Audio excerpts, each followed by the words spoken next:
Kaixo, gu Mario Julen eta Iñago gara. Zientzia gure gaur egunean non ikusi daiteke azalduko dizuegu. Hona hemen hirugarren adidu. Farmakoak. Azteko farmako bat molekulekin osatuta dagoen medikamentu bat da. Naturatik sortzen dira, hau da, loretatik, animalietatik eta mineraletatik. Non aplikatzen da?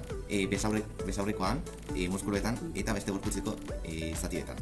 Motatako farmakoak. Likidoak daude, solidoak, erdi-solidoak eta beste batzuk. Likidoetan jarabea, tea, aerosola eta beste motatako farmakoak sartzen dira.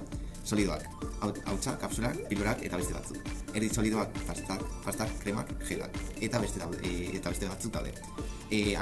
Hainbat medikamentu daude mineralazo desberdinetarako. Analgesikoak, minarako, erabiltzen direna, antziolitikoak, antsietaterako, antidepresiboak, depresiorako, antidetoa ezagunena pozietarako direla eta beste batzuk daude. Farmakoak eta drogak eta farmakoak osantzekoak dira. Biak erlaxatzen dizute. Eta farmakoek adibidez batzuetan aluzinazioak edo desberen sentitu zaitezke. Morfinarekin adibidez. Hemengo hau erlaxatzen dizu eta ospitaletan egiten da. Minarekin borrokatzenko abiltzen da, baina honek ez da farmakoa, droga baizik. Farmakoak eta medikamentuak. Ez dira berdinak, hala ere farmakoak molekulekin osatuta dago eginda, eta medikamentuak berriz gaixotasunak prebenitu eta sendatzen du. Baina farmako batzuk medikamentuetan sartzen dira. Kimika janariari buruz hitz egingo dizuet. Elikaduraren kimikak gehigarriekin eragiten du. Orain, 6 garrantzitsuenak aipatuko dizkizuet. Lehenengoa, zaporea eta aroma. Konposatu aromatikoen eta elikagaien zaporeak kimikak haien gustua eta usaina zehazten ditu. Konposatu horiek naturalak izan daitezke, ala nola, belar eta espezien hartutakoak edo artifizialak, ala nola aromatizaitzaileak eta koloratzaileak. Maillardaren erreakzioak. Erreakzio kimiko hauek urre kolorearen jaki egosien zaporea konplexuen garapenaren erantzule dira. Haragi errea edo hogei txigortua kasu.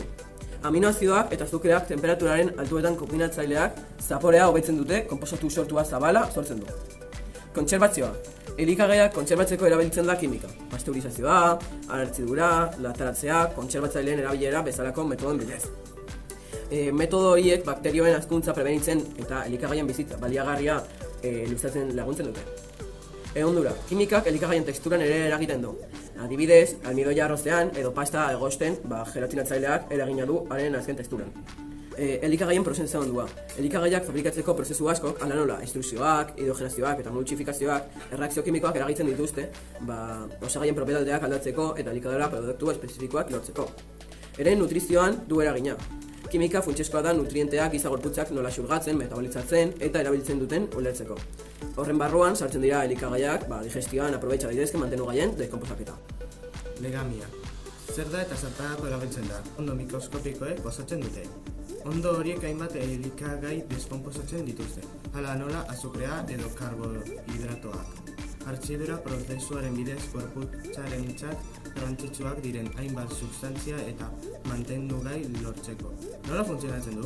Legamiak irina dauden azukreak, karbono dioxido gasa, CO2 eta alkohol etilikoa etanola bihurtzen ditu. Prozesu horri hartzidura esaten zaio. CO2 gasaren ondorioz, masa igo egiten da, masa aire boltsak betetzen dituelako. Etanolak ez du eragin handirik masa handitzean, baina zapore paregabea ematen dio ogiari. Legamia mota. Okintzako legamia motak. Okintzako 2 legamia mota daude. Legamia lehorra, prentsatutako legamia lehortze prozesu batean jartzearen emaitza da, ur guztia kendu. Legamia freskoa. Legamia freskoa produktu bizia da. Legamia kimikoa. Zer da eta zertarako erabiltzen da? Legamia kimikoa ez da legamia laberatzeko hautsak dira. Funtsean eta royal legamia ere esaten zaio. Gozogintzan erabiltzen dira batez ere. Masak arrotzeko eta gaizifikatzeko nola funtzionatzen du. Legamia kimikoa zati azido batek eta beste zati alkalino batek osatzen dute. Konposatu horrek erreakzionatu egiten du eta karbono dioxidoa askatzen du, likidoekin kontaktuan jartzean, eta edo temperatura altuan jartzen direnean. Agur eta eskerrik asko bideo hau ikustagatik. Agur!